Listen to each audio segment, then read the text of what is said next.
పశ్చిమాసియాలో శాంతి ఒప్పందం బీటలు పారుతుంది. ఓవైపు శాంతి చర్చలు అంటూనే మరోవైపు ఇరాన్, అమెరికా పరస్పరం దాడులు చేసుకుంటున్నాయి. తాజాగా మరోసారి ఇరాన్ పై అమెరికా మెరుపు దాడులు చేసింది. ఈసారి ఖోష్ అలాగే గోరుక్లలోని డ్రోన్ రాడార్ సైట్లనే లక్ష్యంగా అమెరికా మెరుపు దాడులు చేసింది. అటు ఇరాన్ సైతం దాడులు కంటిన్యూ చేస్తుంది. కువైట్ లోని అమెరికా స్థావరాలే లక్ష్యంగా ఇరాన్ సైతం ఎదురు దాడులకు దిగుతుంది. పరస్పర దాడులతో పశ్చిమాసియాలో మరోసారి యుద్ధ వాతావరణం నెలకొంది. అటు నిన్న గల్ఫ్ ఆఫ్ ఒమన్ సముద్ర జలాల్లో అమెరికా సైన్యం ఓ కార్గో నౌకపై క్షిపణి దాడి చేసింది. ఇరాన్ పై అమలు చేస్తున్న నౌకా దిగ్బంధనాన్ని ఉల్లంఘించి ఆ దేశ పోర్టు వైపు వెళ్తున్న ఒక నౌకను నిలిపివేసేందుకు ఈ చర్య తీసుకున్నట్లుగా అమెరికా సెంట్రల్ కమాండ్ వెల్లడించింది. పలుమార్లు హెచ్చరికలు జారీ చేసినా స్పందించకపోవడంతోనే దాడి చేసినట్లు తెలిపింది.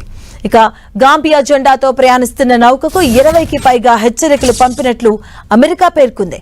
అయినప్పటికీ సిబ్బంది స్పందించకపోవడంతో అమెరికా యుద్ధ విమానం నుంచి హెల్-5 క్షిపణి ప్రయోగించి నౌక ఇంజిన్ రూమ్ ను ధ్వంసం చేసినట్టుగా వివరించింది.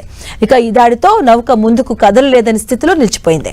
ఇక ఇరాన్తో కాల్పుల విరమణ ఒప్పందం అమల్లో ఉన్నప్పటికీ ఆ దేశంపై అమెరికా కఠినమైన నౌకా దిగ్బంధనాన్ని కొనసాగిస్తుంది. ఈ దిగ్బంధనాన్ని ఉల్లంఘించే ప్రయత్నం చేసిన నౌకల్లో ఇది 5వదని తెలిపింది.